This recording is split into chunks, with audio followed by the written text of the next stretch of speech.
창세기 3장 22절, 23절 두 절 말씀 우리 한 목소리로 함께 받들어 읽겠습니다. 시작. 여호와 하나님이 이르시되 보라, 이 사람이 선악을 아는 일에 우리 중 하나같이 되었으니 그가 그의 손을 들어 생명나무 열매도 따먹고 영생할까 하노라 하시고, 여호와 하나님이 에덴 동산에서 그를 내보내어 그의 근원이 된 땅을 갈게 하시니라. 아멘. 예, 오늘 말씀으로 창세기 3장을 마무리하도록 하겠습니다. 우리 지난주에 살펴본 가장 중요한 내용은 무엇이었습니까?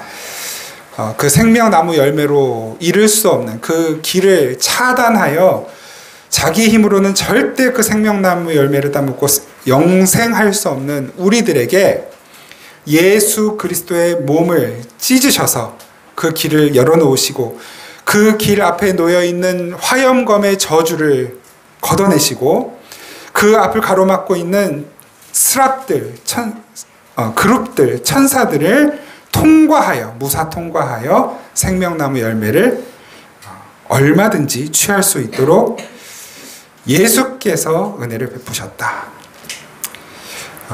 그 말씀 다시 한 번만 좀 우리 같이 읽고 오늘 말씀 이어가면 좋겠습니다. 히브리서 10장 19절 20절 말씀 함께 읽겠습니다. 시작.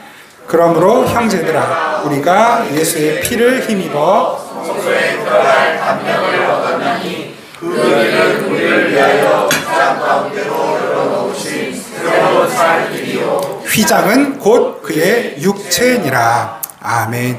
그래서 예수님께서 십자가에서 운명하실 때 성소와 지성소를 가로막고 있는 그 천사들, 그룹들이 수놓아져 있는 휘장이, 그 휘장의 두께가 우리 한 뼘보다 더 두껍다. 그래서 절대로 사람이 찢을 수 없는 휘장이라고 말씀을 드렸었죠. 그 휘장이 위에서부터, 하늘로부터 땅으로, 위에서부터 아래로 정확하게 5폭 반으로 찢어지는 일이 있었습니다. 그것이 곧 예수의 육체 찢어짐이었다라는 것을 말씀하셨고, 우리는 그 찢어진 예수의 육체 그 사이를 지나 언제든지 하나님의 은혜가 임하는 지성소, 지극히 거룩한 곳, 죄를 가지고 작은 죄라도, 그게 의식적이든 무의식적이든 작은 죄라도 가지고 그 앞에 들어갔다가는 죽을 수밖에 없는 지성소를 예수의 피를 힘입어 언제든지 들어갈 수 있게 되었다. 그것이 십자가였습니다. 그것을 믿는 사람들만 그 열린 길을 통해서 그 예수의 찢어지심, 예수의 피 흘리심, 예수의 십자가를 믿는 사람들만 그 열린 길을 통과해서 생명나무 열매를 먹을 수 있게 되었습니다. 예수를 믿는 사람만 구원받는 것입니다. 그래서 미가 선지자가 그 생명나무로 가는 길을 여신분 예수님이 먼저 가시고 그 길을 앞서 가시고 그 뒤를 예수를 따르는 자들, 예수를 믿는 자들이 따라간다라고 그렇게 예언을 한 것이죠. 그 예언의 내용을 한번 잠깐 볼까요? 미가서 2장 13절 같이 읽겠습니다. 시작. 길을 여는 자가 그들 앞에 올라가고 그들은 길을 열어 성문에 이르러서는 그리로 나갈 것이며 그들의 왕이 앞서가며 여호와께서는 선두로 가시리라. 아멘. 이것은 생명나무로 가는 길이자 곧 하나님 나라 가나안으로 들어가는 길이며, 앞서 모세와 여호수아가 미리 그들의 삶으로 보여주었던 모습, 곧 이제는 예수께서, 하나님께서 우리의 삶에 앞서 가심으로 우리에게 주어진 이 삶이 절대로 실패하지 않고 절대로 저주의 구렁텅이로 떨어지지 않고 아무리 좁은 길이라도 예수의 뒤를 따라갈 때 우리는 승리, 영생, 구원이 보장된 삶의 길이라는 것을 말씀하고 계시는 것입니다. 이렇게 하나님은 우리 성도들에게 영원히 타락하지 않을 영화로운 삶을 살게 될 것이라고 말씀하시고 그 삶을 살게 된 우리 하나님의 백성들이 어떤 과정을 거쳐 하나님의 백성이 되었는지를 창세기부터 자세하게 풀어 설명해 주신 것입니다. 우리가 이 창세기 3장을 마무리하면서 잊어서는 안 되는 중요한 진리가 또 있습니다. 어떻게 보면 아무것도 아닌 것처럼 보일 수도 있지만 하나님이 아담과 하와를 에덴 동산에서 쫓아낼 때 동쪽으로 쫓아냈다라는 말을 굳이 하고 계신다는 것. 동편으로 쫓아냈다. 여러분 우리가 지난주에 확인했지만 그 에덴 동산 그 생명나무로 가는 길을 지키는 화염검과 그룹들이 에덴 동편에 있어요. 그러니까 아담과 하와는 동쪽으로 쫓겨난 거예요. 이게 뭐 아무 것도 아닐 수도 있어요. 그러니까 아무런 그냥 의미 부여하지 않고 지나가도 아무 지장이 없어요. 근데 우리는 이왕 이렇게 좀 자세하게 살펴본 바에는 왜 굳이 북쪽도 아니고 남쪽도 아니고 서쪽도 아니고 동쪽으로 쫓아내셨는가? 이 동쪽이라는 의미가 우리에게 정말로 우리가 살아가면서 동서남북의 그 동쪽이 정말 의미가 있는 방위인가? 물론 그걸 우리가 확인하려고 지금 말씀을 나누는 것은 아니고 동쪽으로 표현하신 것. 그러면 그 반대편 서쪽에는 어떤 의미를 주고 계시는가? 그러니까 여러분 다시 말씀드립니다마는 동쪽, 서쪽 어느 방위가 중요하다. 이게 중요한 게 아니라 굳이 그 방위를 사용하여 하나님께서 말씀하려고 하시는 것이 무엇인가? 요거를 우리가 캐치하는 게 중요한 것이죠. 아무튼 그러니까 이제 성경에서 아담과 하와를 북쪽으로 쫓아내셨다. 그래도 관계없어요. 그러면 그 북쪽이라고 하는 걸 표현하신 의미를 찾으면 되는 거니까 왜 동쪽이어야 하는가? 왜 동쪽을 말씀하셨는가?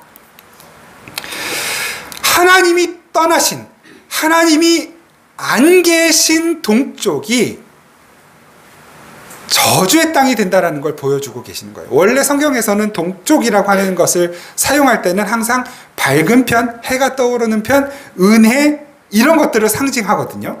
그런데 그러니까 이제 에덴 동산도 동편에 세워진 땅이라고 표현을 하잖아요. 그러니까 하나님께서 함께 계시는 땅, 그걸 동편이라고 이렇게 표현을 하고 있는 거예요. 그런데 동쪽으로 쫓겨나요. 그 동쪽이 하나님이 안 계셔요.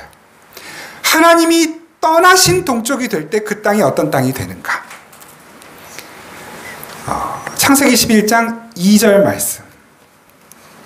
창세기 11장 2절 같이 읽겠습니다. 시작. 이에 그들이 동방으로 옮기다가 시날 평지를 만나 거기 거류하며. 여러분 이 시날 평지에서 일어난 사건 기억하십니까? 바벨탑이 쌓였어요. 바벨탑. 동편으로 옮겼어요. 하나님 계시지 않아요. 그 땅에 바벨탑이 세워집니다. 하나님의 저주가 떨어지죠.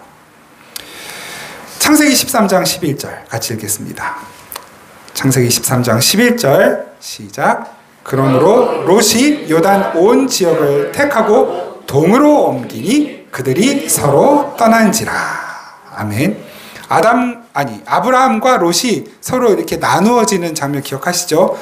네가 오른편 택하면 나는 왼편 택하고 네가 왼편 택하면 나는 오른편 택할게.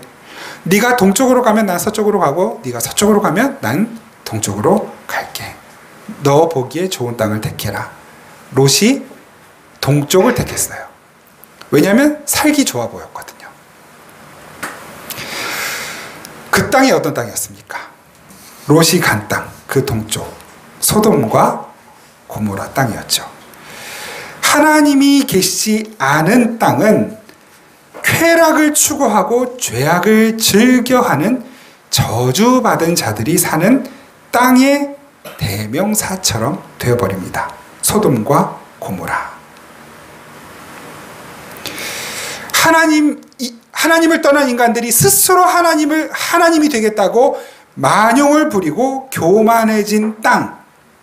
그 땅은 성경이 아무리 에덴 동쪽에 세워진, 동쪽을 그래서 아름답고 복된 땅으로 묘사하고 있더라도 그 동쪽이 하나님이 빠진 동쪽이 되니까 저주받은 땅이 되고 있는 것입니다.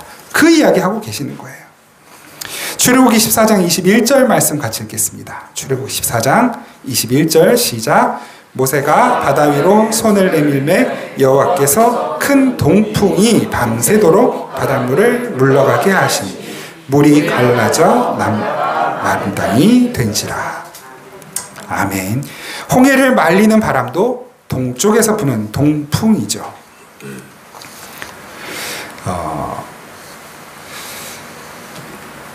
동풍, 은혜의 바람일까요? 아니면 심판의 바람일까요? 은혜의 바람일까요? 심판의 바람일까요? 동쪽은 은혜의 방위일까요? 아니면 심판의 방위일까요? 이제 이 정도 말씀드렸으면 이제 아마 여러분들 스스로 다 눈치채셨을 거예요. 그러니까 동쪽이냐 서쪽이냐 북쪽이냐 남쪽이냐 이 방위가 중요한 것이 아니라 그곳에 하나님이 계시냐 계시지 않냐로 결정되는 것이죠. 홍해를 가른 동쪽의 바람은 하나님이 함께 계시는 이스라엘 백성들에게는 생명, 구원의 바람이 되었습니다. 그 바람으로 홍해가 갈라졌어요. 그리고 그 땅을 마른 땅처럼 지나 가나안으로 가는 여정이 본격적으로 열렸습니다. 그런데 그 동쪽에 부는 바람이 하나님을 떠난 이집트 군대, 애굽 군대들에게는 심판의 바람이 되었습니다.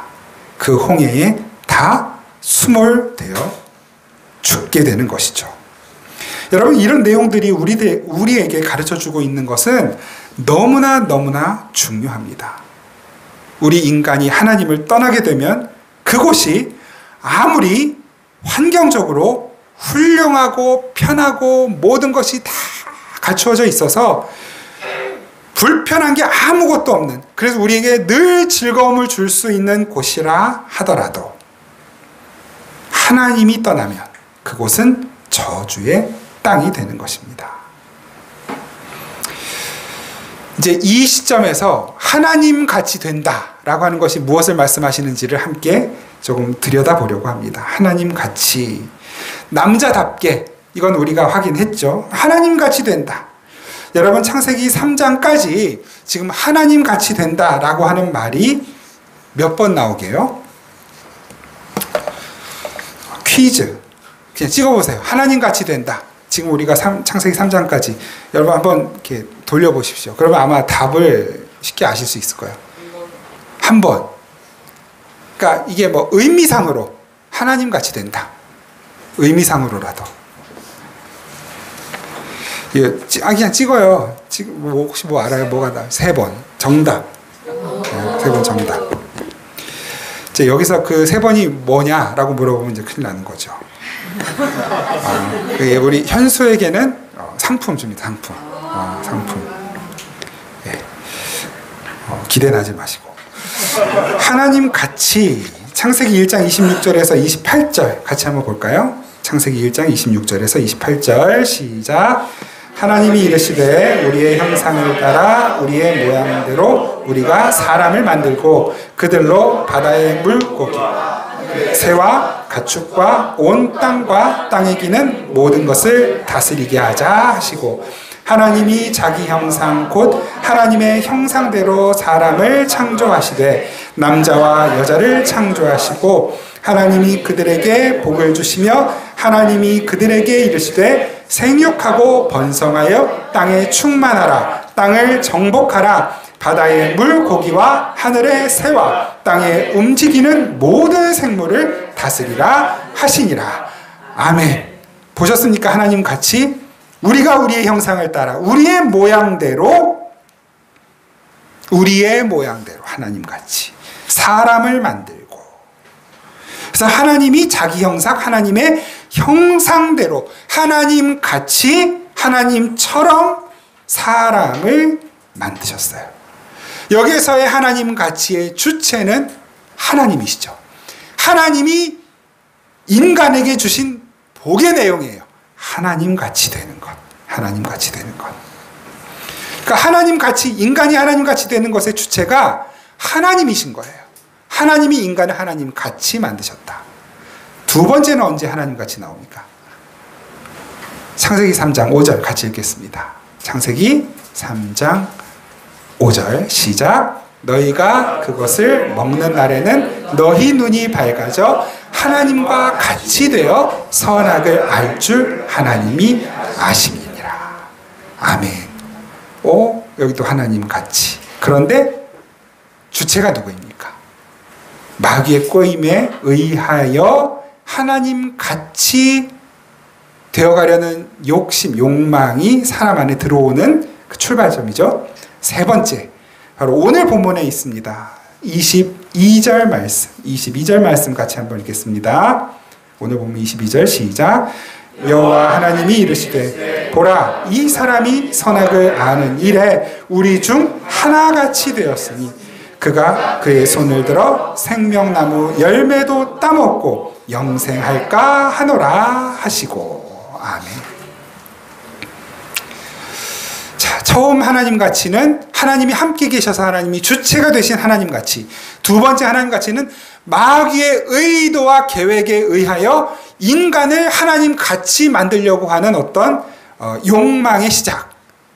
거기 주체는 마귀. 그리고 세 번째 하나님 가치는 결국 그 마귀의 계획대로 인간이 하나님이 함께 계시는 하나님 가치를 저버리고 인간 스스로 좀 더 근본적으로는 마귀에 의하여 하나님 같이 되어버린 그 상태. 그러니까 첫 번째 하나님 가치와 두 번째, 세 번째 하나님 가치는 서로 다른 하나님 가치이죠. 하나님과 함께 계시는 하나님 가치, 그리고 하나님 없는 하나님 가치, 하나님을 떠나버린 하나님 가치. 이 두 하나님 가치는 완전히 다른 결과, 다른 결말을 가져옵니다. 하나님과 함께하는 하나님 가치, 하나님의 형상대로, 이것은 전능하고 거룩하신 하나님을 닮은 이라고 하는 참 복되고 아름다운 표현입니다. 그러나 하나님이 없는, 하나님이 떠나신 하나님 가치는 하나님의 은혜가 빠져버린 그 죄인들의 교만하고 만용적인 저주받은 상태를 표현하는 하나님 가치인 것입니다. 마치 홍해를 가른 그 동풍이 이스라엘 백성들에게는 복된 살리는 바람이었다면 하나님이 없는 애굽에는 저주의 바람이 된 것처럼 하나님과 함께하는 하나님 가치와 하나님 없는 하나님 가치는 완전히 다른 것입니다. 그러니까 우리가 예수님을 믿고 있다 하면서 정말 주의해야 되는 게 뭐겠어요? 하나님 없이 하나님처럼 되는 것. 내 힘으로 뭔가를 세우고 추구하고 만들고 깎고 다듬고 탑을 세워서 하나님처럼 되겠다고 하는 것. 내 힘으로 더 도덕적이고 더 윤리적이고 더 훌륭하고 아름답고 멋진 사람이 되어보겠다라고 하는 노력만 가지고 있는 것, 붙드는 것. 우리는 절대 우리의 힘으로 하나님 같이 될 수 없습니다. 그래서 필요한 게 뭐겠습니까? 하나님의 은혜, 주님의 은혜입니다.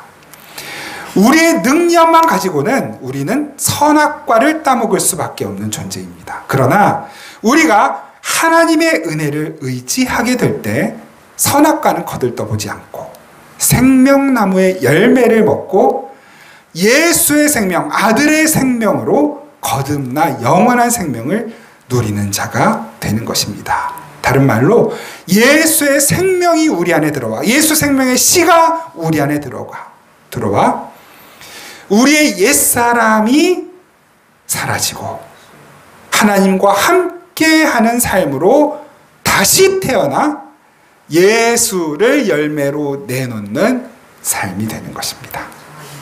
그러니까 부자여도 가난한 자여도 그건 관계없는 거예요. 잘생겨도 못생겨도 아무 관계없는 거예요. 건강해도 병약해도 그건 관계없는 거예요. 그것과는 무관하게 어떤 모습을, 어떤 삶을 살고 있든 예수가 열매로 나오는 삶. 그것이 하나님과 함께하게 되어 하나님같이 된 사람들의 삶인 것입니다. 우리 안에 예수 그리스도를 충만하게 채워서 우리의 옛 자, 하나님 없이 하나님처럼 되려고 했던 우리의 옛 자가 죽고 하나님과 같이 되는 삶. 어떻게 그렇게 될 수 있을까? 어떻게? 다시 말해서 어떻게 우리가 하나님의 은혜를 붙들고 살 수 있게 되냐고요. 늘 말씀드리지만, 마르고 닳도록 말씀드리지만, 말씀과 기도 말고는 다른 게 없어요. 말씀과 기도. 요한복음 5장 39절 같이 한번 읽겠습니다. 시작.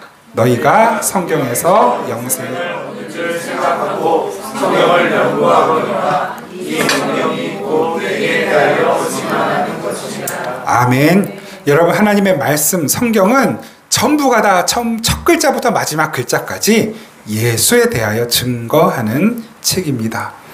우리 성도들이 우리 안에 예수 그리스도의 생명을 충만하게 채우는 길은 그 예수를 증거하고 드러내는 성경 말씀을 붙드는 것 밖에는 다른 길이 없습니다.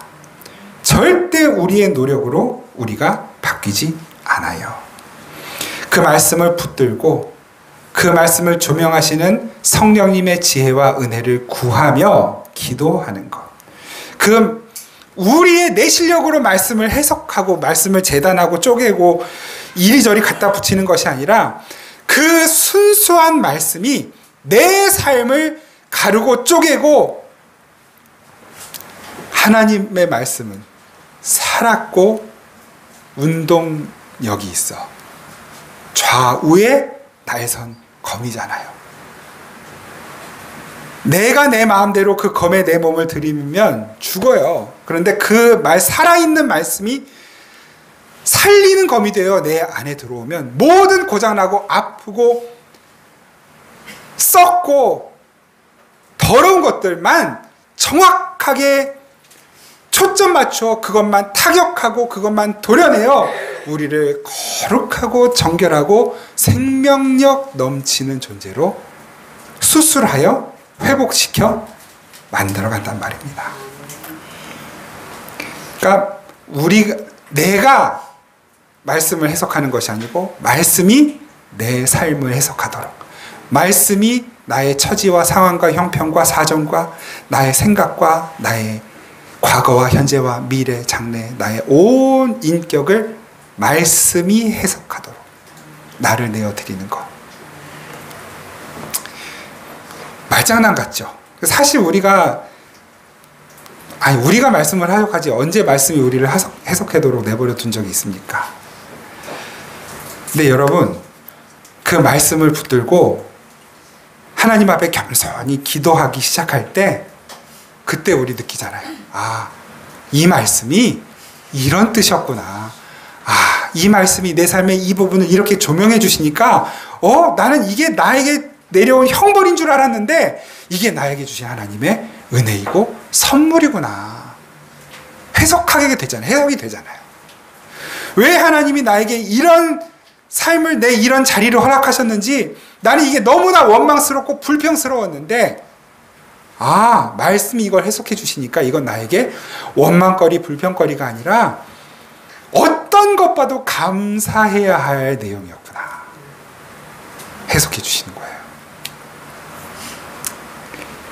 그런 경험들이 다 있으시잖아요. 예? 무슨 하나님이 음성으로 막 이렇게 누구야 이렇게 그런 경험은 없어도 그 말씀이 나의 사정을, 나의 마음을, 나의 심정을, 감정을 이렇게 해석해 주셔서, 조명해 주셔서 깨달아지는 경험들 있지 않으세요? 최소 한 번 이상, 어쩌면 날마다. 그럼 그게 우리가 누리는 특권이라고요. 그게 우리가 누리는 특권이라고요. 쫓겨나는 것, 표현이 좀 그렇죠. 쫓겨난다. 별로 긍정적인 어감이 아니에요. 그런데 쫓겨나는 것이 복된 일이 되는 사건이 있어요. 출애굽기 6장 1절 그리고 6절. 같이 한번 읽으시겠습니다. 출애굽기 6장 1절과 6절 시작. 여호와께서 모세에게 이르시되 이제 내가 바로에게 강한 손으로 말미암아 바로가 그들을 보내리라. 강한 손으로 말미암아 바로가 그들을 그의 땅에서 쫓아내리라. 그러므로 이스라엘 자손에게 말하기를 나는 여호와라. 내가 애굽 사람의 무거운 짐 밑에서 너희를 빼내며 그들의 노역에서 너희를 건지며 평팔과 여러 큰 심판으로서 너희를 속량하여. 아멘. 그들을 그의 땅에서 쫓아내리라. 이게 이제 가라쉬라고 한 단어를 쓰는데 우리 지난 본문, 오늘 본문에는 넣지 않았지만 지난 본문 창세기 3장 24절을 보면 이같이 하나님이 그 사람을 쫓아내시고 이렇게 말씀하시거든요. 쫓아내시고 에덴 동산 동쪽에 그룹들과 두루 도는 불칼을 두어 이렇게 말씀하셔요. 그 사람을 쫓아내시고 아담과 하와를 쫓아내셨다. 근데 우리가 아담과 하와가 쫓겨나는 게 형벌인 줄 알았는데 뭐였어요? 은혜였어요. 왜냐하면 죄가 있는 상태에서 생명나무 실과를 따먹으면 뭐가 된다고요? 그게 곧 심판이 된다고요. 죽는 거예요. 그래서 그거 못 먹게 하시려고 쫓아내시는 거예요. 살려주시는 거라고요. 똑같은 표현입니다. 이 출애굽기 6장. 바로가 이스라엘 백성들을 그 적과 꿀이 흐르는 복된 땅 이집트에서 나일 삼각조에서 쫓아냈어요. 그런데 이것이 이스라엘 백성들에게는 은혜이고 생명이 됩니다. 나는 여호와라. 내가 애굽 사람의 무거운 짐 밑에서 너희를 빼냈다. 이게 쫓겨난 거였는데 그게 아니라 하나님이 빼내신 거였단 말이에요. 빼내셨어요. 그들의 노역에서 너희를 건지며 편팔과 여러 큰 심판들로서 너희를 속량하여. 이스라엘 백성들이 쫓겨난 사건은 하나님의 속량이었어요. 구원의 사건.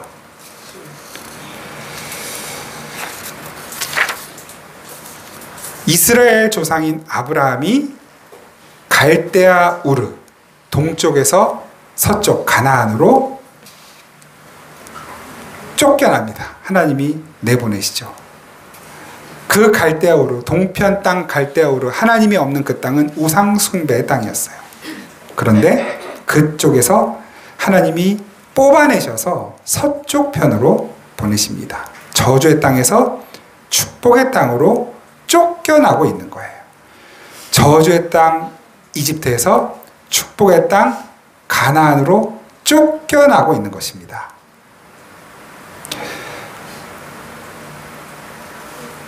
여러분, 우리는 이 아름답고 복된 젖과 꿀이 흐르는 이 세상이라는 땅에서 쫓겨난 사람들, 그 쫓겨난 모습으로 사는 그 모습이 바로 성도로 살아가고 있는 저와 여러분들의 삶인 것이에요. 그러니까 예수님을 정말로 진실하게 예수님을 믿으려고 하면 할수록 자꾸 뺏기는 게 많아요. 손해보는 게 많고 조롱도 받고 비난도 받고 누명도 쓰고 이단 사이비가 저질러 놓은 모든 나쁜 잘못들을 보통의 교회들이 뒤집어 쓰고 욕먹는 일이 얼마나 많습니까? 왜 그렇습니까? 왜? 우리가 세상에서 쫓겨난 사람들이기 때문에 그렇습니다. 여러분, 구원은 항상 심판을 전제로 일어난다는 사실을 기억하십시오. 아담을 비롯하여 모세, 이스라엘 백성들, 아브라함 다 살기 좋은 땅에서 쫓겨났어요. 여러분, 그 땅에 머물러 있으면 우리는 그 땅과 함께 심판을 받고 저주의 자리로 떨어지게 됩니다. 그런데 하나님이 그 심판의 땅에서 예수와 함께하는 그들만 다 쫓아내셔요. 다 다 쫓아내셔요. 예수 안으로 다 집어넣어 버리십니다. 그리고 우리가 받아야 될 그 심판을 예수에게 내려버리시죠. 우리가 져야 할 십자가, 우리가 매달려야 할 십자가를 예수가 지게 만드셔요. 그리고 그 예수 안에 있는 자들은 다 살려내십니다. 성경이 하나님께서 하나님의 은혜를 떠나 죄를 지은 아담과 하와를 찾아가셔서 그들의 부끄러움을 아무 죄 없는 짐승의 희생으로 덮어주신, 그 짐승의 가죽으로 덮어주신 그 날을 가리켜 심판의 날이라고 부르고 있다는 것을 아십니까? 창세기 3장 8절 같이 읽겠습니다. 창세기 3장 8절 같이 읽습니다. 시작. 그들이 그날 바람이 불 동산에 거니시는 여호와 하나님의 소리를 듣고 아담과 그의 아내가 여호와 하나님의 낯을 피하여 동산 사이에 숨은지라. 아멘. 하나님께서 아담과 하와를 찾아오시는 그 날 바람이 불 때, 언제 바람 불었어요? 홍해에서 바람 불었잖아요. 그 바람이에요. 똑같은 바람이에요. 바람이 불 때. 그러니까 죄가 있는 상태에서 이 바람은 심판의 바람이에요. 근데 재밌는 게 뭐냐면 이게 히브리어 원어를 보면 이제 욤, 이게 날이라는 뜻이거든요. 욤, 루아흐. 여러 가지로 해석을 하는데 호흡이라는 해석도 되고 바람이라는 해석도 되고 생기로도 이렇게 해석이 되고 또 좀 극단적으로는 성령으로도 해석을 해요. 그러니까 루아흐, 욤 루아흐, 바람이 부는 날. 그러니까 이걸 좀 우리가 좀 확대 해석을 하면 성령의 날이라고 해도 되는 거예요. 성령의 날. 그게 어떻게 보면 훨씬 더 자연스러워요. 이 말을 신약에서 찾아볼까요? 신약에서 찾아보면 이 날은 주의 날이에요. 주의 날. 근데 이 주의 날은 이 세상을 향해서 무슨 날인지 아세요? 심판하는 날이거든요. 데살로니가전서 5장 2절 말씀. 같이 읽습니다. 시작. 주의 날이 밤에 도둑같이 이를 줄을 너희 자신이 자세히 알기 때문이라. 아멘. 주의 날, 심판의 날, 예수님이 다시 오시는 날이 언제요? 밤에 도둑같이. 이때가 임하면 기회가 없는 거예요. 도망칠 기회가 없어요. 내 것 신변 정리할 기회가 주어지지 않아요. 회개할 기회가 주어지지 않아요. 그래서 심판인 거예요. 그런데 기름을 준비한 사람들이 있었죠. 슬기로운 5처녀. 10처녀 중에 5처녀는 기름이 없어요. 5처녀는 기름이 있어요. 성령의 기름이죠. 말씀의 기름이에요. 기도의 기름이에요. 하나님과 함께 사는 삶이에요. 똑같이 10명이 다 자고 있지만 갑자기 신랑이 왔을 때 5은 기름이 없었어요. 기회가 주어지지 않아요. 기름을 구하러 갔지만 문이 닫혀버립니다. 그러나 나머지 5은 기름을 준비하고 있어요. 이게 무슨 말이에요? 늘 평상시에 신랑을 바라보고 신랑을 기다리고 있는 삶인 거예요. 기름이 떨어질 것 같으면 다시 가서 채워놓고 그 5명은 서로 같은 마음으로 살아가는 거예요. 서로를 살펴주는 거죠.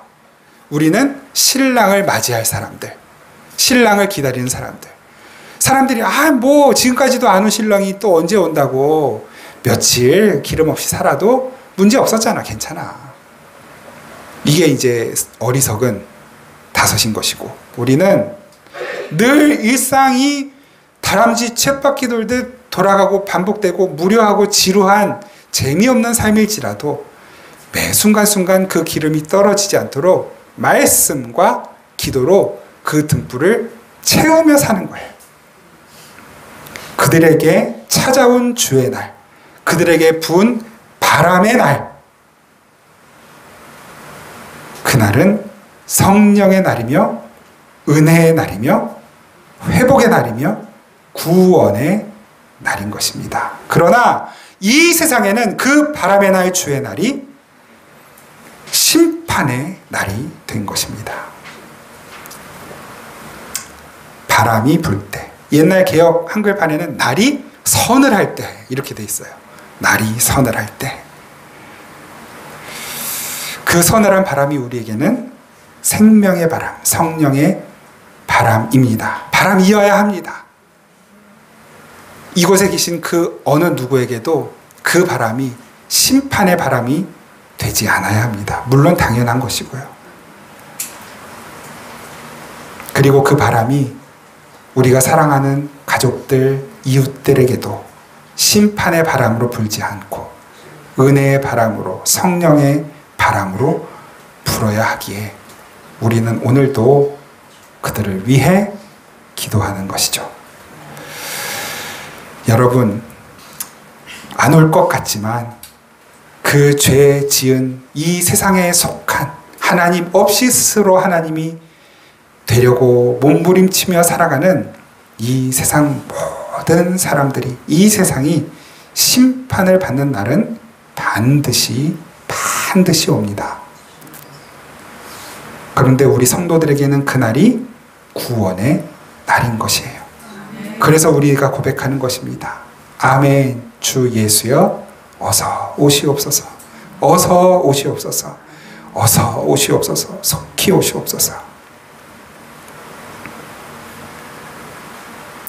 이렇게 오직 하나님의 은혜로 구원받는 그 은혜의 이야기, 그 십자가로 구원받는 은혜의 십자가의 이야기, 예수로 구원받는 예수의 이야기가 지금까지 우리가 살펴본 창세기 1장부터 3장까지 그리고 요한계시록 22장까지 전체 성경의 주제인 것입니다. 우리는 그 심판의 자리에서 건짐받은 사람들입니다. 그러므로 이 세상에서 내가 어떤 처지, 어떤 상황 속에 있어도 좌절할 이유가 없는 거예요. 낙심할 이유가 없어요. 절망할 이유가 없는 것입니다. 조금 못 배워서도 괜찮은 것이고, 조금 가난해도, 조금 못났어도 세상 사람들 기준으로 그래도 괜찮은 거예요. 심판의 자리를 벗어났다는 그 사실 하나가 우리를 어떤 상황 속에 있더라도 당당하게 만들어주고 있는 것입니다. 감사하게 만들고 찬양하게 만들고 기뻐할 수 있는 사람으로 만들어주는 것입니다. 더불어서 우리가 어떤 자리에서 어떻게 구원받은 자인지를 안다면 우리는 함부로 다른 사람들을 무시하지 않게 되고 정죄하지 않게 되고 또 용서하지 못할 사람도 없게 되는 놀라운 일들이 우리의 삶에 일어나게 되는 것이죠. 저와 여러분 모두가 우리가 어떤 상황 속에서 어디로 쫓겨났는지, 어떻게 건짐받았는지를 수시로 확인하시면서 세상이 여러 가지 문제들로 우리를 낙담시키려고 할 때 오히려 그때 세상을 향해 웃음 지어줄 수 있는 너그러운 마음으로 우리를 곤란하게 하고 우리를 괴롭히고 우리를 미워하는 것처럼 보이는 이들을 향해 진실한 웃음을 지어주고 그들을 사랑하고 용서할 수 있는 하나님 같은 분들로 굳게 서시기를 축복합니다. 하나님, 세상의 기준으로는 이렇게 가치를 평가할 만한 그 어떤 것이 우리 교회 안에 또 우리 각자의 삶 속에 없을지 몰라도, 그러나 하나님은 그렇게 가치 없는 우리를 선택하셨고 세상으로부터 우리를 뽑아내셔서 하나님 나라 백성으로 삼으셨기에 이제는 우리를 통해 이 작은 인생, 작은 삶, 작은 교회를 통해 스스로 하나님 되고자 스스로 높아지고자 하는 이 세상에 예수의 생명을 나누게 하시고 그 생명으로 살아나는 이들이 일어나도록 주님 우리를 사용하여 주옵소서. 우리 교회를, 우리 각각의 지체들을 각각의 삶의 자리, 하나님이 허락하신 그 모든 자리에서 예수가 드러나고 예수가 흘러가고 예수가 높아지시도록 우리를 사용하여 주옵소서. 아멘. 예수님 이름으로 기도합니다. 아멘.